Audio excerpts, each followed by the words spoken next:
Bonjour frères et sœurs en Christ. Je viens, moi c'est la sœur Foi Marguerite Amouillé. Je viens encore pour la troisième fois vous rendre le témoignage de comment le Seigneur m'a délivré de la mort des mains d'un occultiste. Donc, comme je vous l'avais dit dans les précédentes vidéos, j'étais une fille qui sortait beaucoup, je m'amusais beaucoup, je sortais, je buvais et je faisais des rencontres. Et à ce moment-là, je me rappelle, j'étais partie en voyage. J'étais allée m'installer pour un bon bout de temps au Togo, plus précisément à Lomé. J'étais à Lomé, je vivais à Lomé. Et là-bas, j'ai fait une rencontre. J'ai rencontré un monsieur, un riche monsieur bien nanti qui a vraiment l'argent, tout ça. Et donc, ce monsieur en question, il m'a invité une fois chez lui. Et je me rappelle, il m'a invité une nuit. Je suis partie chez lui. Et comme moi, je ne connaissais pas très bien la ville, ni très bien le quartier où il habitait, je me rappelle que je suis ce jour même, moi-même partie avec lui chez lui. Quand on est arrivé chez lui, j'ai vu qu'il vivait dans une grande maison. Il possédait beaucoup de voitures, tout ça. En fait, tout ce qu'une femme du monde aime, en fait. Et dès qu'on est rentré, il y a quelque chose qui m'a attirée, qui m'a quand même intriguée. C'est l'aspect, en fait, de son domestique. Son domestique à la maison, c'est lui qui nous a ouvert la porte. Donc, dès qu'on est rentré, il est rentré avec sa voiture. Son domestique est venu à lui comme... En fait, son domestique avait l'apparence de quelqu'un, en fait, qui n'avait pas trop sa tête. Comme s'ils avaient pris l'intelligence de la personne. Et c'est comme si la personne était un peu robotisée. Je ne sais pas comment vous l'expliquer, mais c'est comme ça, en fait, son domestique se présentait. Comme s'il n'avait pas trop l'air normal. Et donc, son domestique a commencé à le servir. Il m'a demandé ce que moi je voulais, mais moi je ne voulais rien prendre. Et son domestique a allé faire un repas pour lui. Je l'ai vu, je l'ai assisté, il l'a mangé, mais moi je ne mangeais rien. Et donc, comme je ne mangeais rien, il m'a forcé un peu la main, il m'a dit de prendre au moins quelque chose, tout ça. Et étant donné que chez lui il y avait une cave, il a pris un vin, il a ouvert un vin et il m'a servi juste un peu. Même le peu qu'il a servi, je n'ai pas terminé parce que en fait, je ne me sentais pas à l'aise. Dès que je suis rentrée dans la maison, j'ai senti qu'il y avait trop de présence satanique. Je sentais qu'il y avait beaucoup de démons. Je sentais que l'endroit était possédé. Et donc, quand il m'a servi le verre, je lui ai dit que je voulais rentrer. Il m'a simplement dit d'essayer de me calmer et que quand il allait finir de manger, il allait me raccompagner, tout ça. Donc moi, j'étais rassurée. Je me disais que quand il allait finir de manger, effectivement, il allait me raccompagner. Or, c'était un mensonge. Donc dès que lui, il a fini de manger, moi, j'étais toujours à mon verre de vin qu'il m'a servi. Et je lui ai demandé de rentrer à la maison. Et il me dit comme ça que lui, il ne peut plus m'accompagner. Il ne peut plus en fait ressortir, que je vais devoir attendre demain pour pouvoir repartir à la maison. Et donc quand il a dit ça, je n'avais pas le choix en fait parce que l'endroit où il m'avait emmené en fait, je ne connais pas bien, je ne connais pas même le quartier. Et puis comme je vous l'avais dit, je venais d'arriver nouvellement dans le pays, plus précisément à Lomé. Donc que faire? Je ne connais pas l'endroit. Et où il m'avait envoyé, c'est dans un lieu d'habitation assez reculé de la ville, assez reculé parce qu'on a roulé pendant longtemps. Et je me rappelle qu'on est rentré dans un quartier qui n'était pas éclairé. Le quartier était vraiment sombre. Donc je me disais comme ça, mais même si je dis je vais partir, où aller? Le quartier est sombre, je ne connais personne à qui demander, étant donné que le quartier est quand même assez isolé. Et donc, je n'avais pas le choix que de rester dans la maison, dans sa maison. Et comme ça, quand il a fini de manger, vu que moi je ne connais pas le vin, tout ça, j'essayais juste en fait de faire semblant de boire le vin qu'il m'avait servi. Avant qu'il n'aille se coucher, il me dit comme ça, tu vois toute cette grande maison-là? Je lui ai dit oui. Il me dit, si tu te trompes et que tu t'en vas te coucher dans une chambre, que quelque chose t'arrive, moi je ne suis pas dedans, je ne suis pas responsable de tout ce qui va t'arriver dans cette maison. Et quand il a eu à dire cela, j'ai sursauté, mais je n'ai pas crié.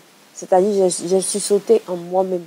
Mais le Seigneur a mis ce courage-là, cette force en moi, de pouvoir me contenir, de ne pas pouvoir crier. Donc, j'ai attrapé mon cœur pour ne pas crier. Et donc, il m'a dit comme ça, tu as intérêt à venir dormir dans la chambre où je pars dormir parce que si tu t'en vas dans une autre chambre, quelque chose va t'arriver. Donc, du coup, j'étais obligée de le suivre dans lui, sa chambre. Quand on est arrivé dans lui, sa chambre, il a mis un film d'horreur. Le film d'horreur en question, je voyais les personnes, on coupait leur tête, je voyais les personnes sacrifiées, tout ça. En fait, c'était un film d'horreur du monde qui faisait très peur. Je voyais les sacrifices humains, tout ça. Et c'est comme s'il était en train de me préparer mon esprit pour me dire que prépare-toi à cela parce qu'ils vont venir te sacrifier. Donc tout ça, je voyais. Mais le Seigneur avait mis à ce moment-là, comme quand il m'avait délivré les deux fois passées, il a mis une force surnaturelle en moi qui faisait que je ne criais pas. J'essayais de garder mon calme. Et surtout, je priais le Seigneur en moi-même. Je disais en moi-même, quand je faisais cette prière, je disais, Seigneur, si cette fois-ci tu me délivres là, je ne vais plus faire. J'ai dit, Seigneur, je sais que tout le temps c'est ce que je te dis. Mais cette fois-ci là, si tu me délivres de là, si tu m'enlèves de là, je ne vais plus faire, je ne vais plus venir au péché. Je ne vais plus faire ce qui te déplaît. Comme le Seigneur me connaît. Mais tout cela aussi, c'était pour la gloire de son nom.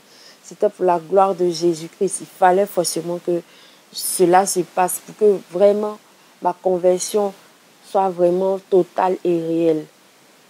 Et donc, c'est comme ça, lui, il s'est couché. Nous deux, on s'est couché sur le même lit. Lui, il était couché.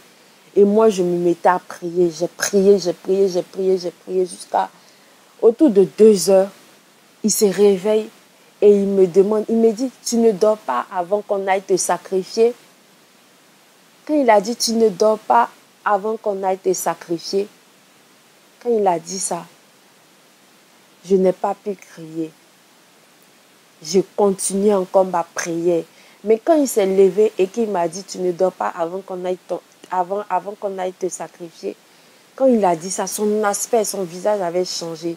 Son visage, c'est comme s'il était possédé à ce moment-là, quand il s'est levé. Parce que de la manière dont il s'est levé comme quelqu'un qui était un peu en transe quand il s'est levé. Et quand il m'a sorti cela comme ça, moi j'ai continué encore de plus belle à prier dans mon cœur. Je disais seulement au Seigneur qu'il me délivre, et que s'il me délivrait, j'allais changer de vie. Je n'allais plus pécher, je n'allais plus le décevoir. Je faisais ces promesses-là au Seigneur, je priais. Et il était 2 heures quand il m'a dit, tu ne dors pas avant qu'on aille te sacrifier. 2 heures, 3 heures, 4 heures, 5 heures, 6 heures. À 6 heures, j'ai vu que le jour était arrivé. Et toute la nuit, pendant que lui, il était en train de dormir, après m'avoir dit cela, toute la nuit, lui, il n'a fait que dormir. Moi, je n'ai fait que prier toute la nuit. Étant couché, j'étais en train de prier jusqu'au matin à 6 heures. À 6 heures, je l'ai réveillé. Je lui ai dit, je veux partir. Il me dit non, maintenant, il fait semblant maintenant avec moi parce qu'on est dans le jour maintenant. Il fait semblant avec moi. Il me dit non, qu'il faut attendre un peu. Tu ne veux pas manger. Il essayait maintenant d'être tout gentil avec moi. Donc moi j'étais pressée pour sortir en fait de sa maison, pour sortir du quartier puisque je ne connaissais pas le quartier. Et donc il a tenu, comme il faisait jour, je lui ai dit s'il n'était pas prêt, moi-même j'allais sortir et partir.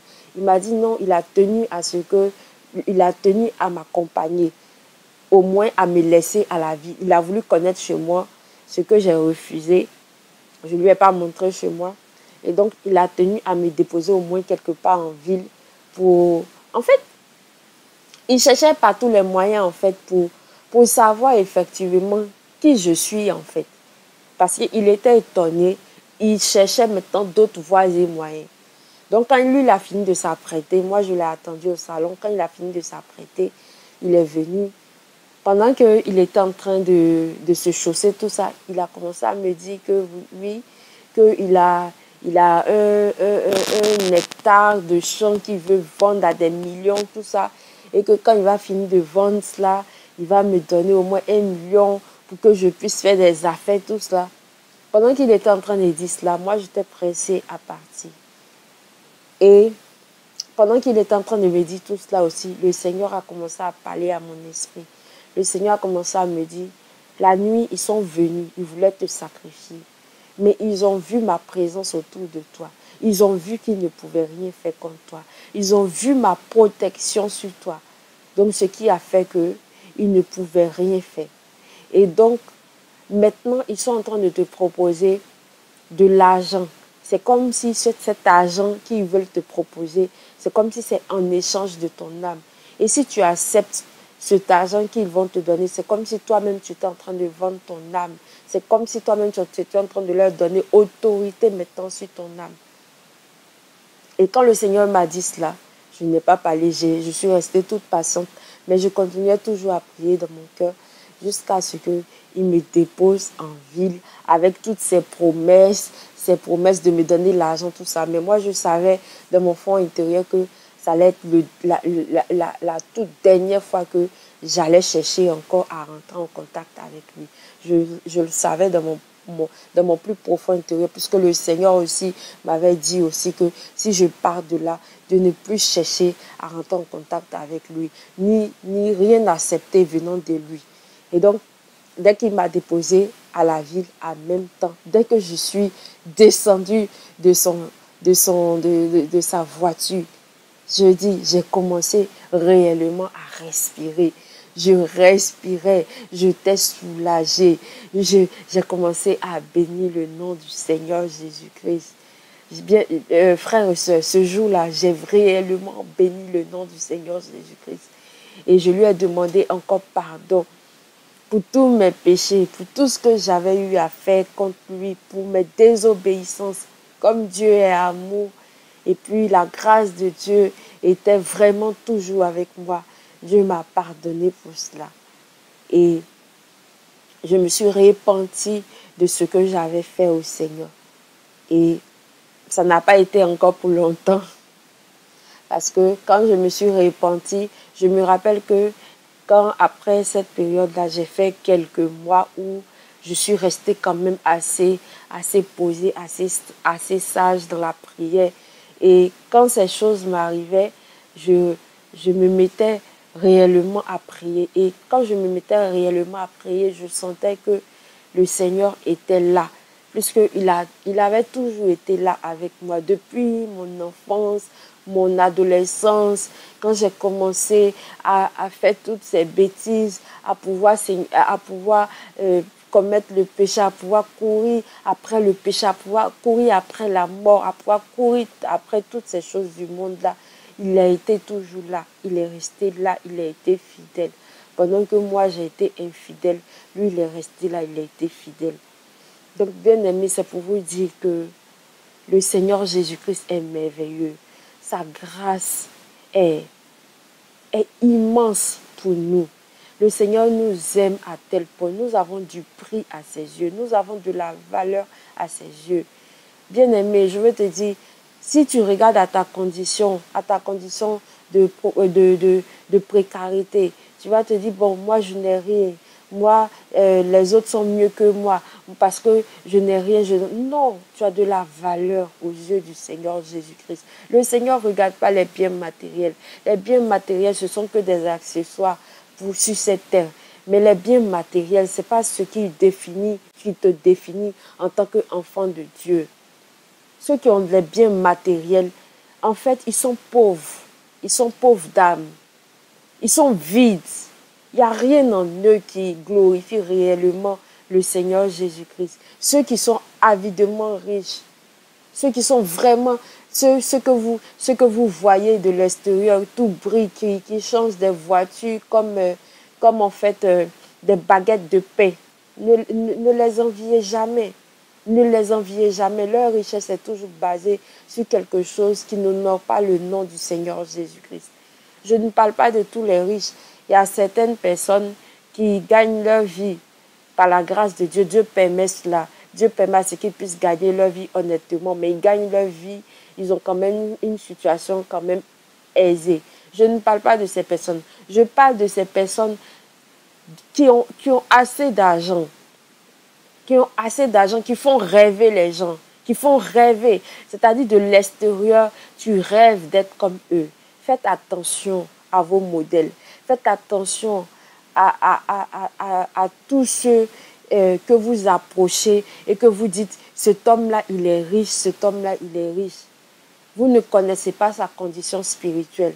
Faites attention, bien-aimés. Chères sœurs, faites attention. Faites attention, vous qui êtes attirés par tout ce qui brille, vous qui voulez un mariage rayonnant, un mariage parfait, un mariage où le monsieur, il a l'argent, un mariage où le monsieur, il peut vous offrir tout ce que vous voulez. Faites attention. Faites attention. Prenez garde à vous, frères et sœurs. Prenez garde à vous, chères sœurs. Surtout vous, chères sœurs. Prenez garde à vous. Parce que beaucoup de femmes ont été comme ça utilisées pour des rituels. Moi, le Seigneur m'a fait la grâce. Je suis sortie de là. Mais s'il a eu à vouloir m'utiliser pour des rituels, ça veut dire que ce n'est pas sa première fois. Ça veut dire qu'il a beaucoup sacrifié. Il a beaucoup eu des âmes à sacrifier. Mais Dieu n'a pas permis à ce que moi, il puisse toucher ma vie. Sœurs, faites attention. Contentez, le conseil que je peux vous donner en tant que sœur et en tant qu'une sœur qui est passée, à qui le Seigneur a montré un peu ce genre de choses. Faites attention. Ne cherchez pas à tout prix à vous marier à un homme riche ou à un homme qui est bien placé ou à un homme qui a déjà tous les privilèges de ce monde. Ne le faites pas. Si vous voulez le faire, vous allez tomber sur un ritualiste, vous allez tomber sur un démon, vous allez tomber sur quelqu'un qui va voler votre âme. Faites attention. Demandez plutôt la volonté du Seigneur Jésus-Christ. Notre Seigneur Jésus, il avait tous les pouvoirs, il était glorieux, c'est quel pouvoir le Père n'avait pas mis à sa disposition. Mais lui-même, qu'est-ce qu'il était dans la vie? Il était quoi? Il était charpentier. Il était charpentier. Il a vécu de manière simple, il n'a pas vécu de manière extraordinaire. Maintenant, nous chrétiens, on cherche à vivre de manière extraordinaire. Le but, c'est de faire quoi? C'est pourquoi toutes ces richesses-là? Parce que dans la Bible, il est écrit que on ne peut pas suivre 2 maîtres à la fois. Soit tu suis Dieu, soit tu suis maman. Et encore, il est écrit aussi que là où sera ton trésor, c'est là où sera ton cœur. Et c'est vrai. On voit de nos jours, c'est vrai. C'est vrai. Ceux qui ont trop l'argent, ils ont du mal à réellement venir au Seigneur Jésus-Christ. Parce qu'ils s'attachent plus à ce qu'ils ont, à ce qu'ils possèdent, que de venir à Dieu. La preuve en est que moi, j'ai déjà entendu des personnes qui sont riches qui disent que ceux qui adorent Dieu, ceux qui aiment Dieu, tout ça, ce sont les pauvres. C'est ce qu'ils disent. C'est cette mentalité-là que en fait, ces personnes-là disent. Donc, frères et sœurs en Christ, faites attention avec qui vous voulez vous marier. Faites attention. Cherchez d'abord, en tout premier temps, la volonté du Seigneur Jésus-Christ. Le désir du Seigneur Jésus-Christ pour vous. Donc, c'est ce que je voulais vous partager par ce 3e témoignage où le Seigneur m'a délivré encore de la mort, de la main d'un ritualiste. Et je vais vous faire encore un quatrième témoignage où encore le Seigneur m'a délivré encore de la main d'un ritualiste. Vous voyez tout ce que je vous explique. Ce sont des choses que j'ai vécues dans ma vie. toutes ces choses, je les ai vécues un à un dans ma vie. Et si je n'étais pas passée par là, je n'allais jamais renoncer au monde. Et Dieu aussi permettait à ce que, à chaque fois que je veux m'amuser, Dieu permettait à ce que aussi je tombe sur ces personnes-là pour que je puisse voir que dans le monde que je vois là, ce monde physique qu'on voit là, il n'y a rien dedans. Tout n'est que vanité. Donc soyez bénis dans le nom puissant de Jésus-Christ. Amen. Que Dieu lui-même puisse vous fortifier dans votre marche et qu'il puisse tous nous guider jusqu'à lui et que nous puissions toujours faire dans sa volonté, demeurer toujours dans sa volonté au nom puissant de Jésus-Christ. Amen.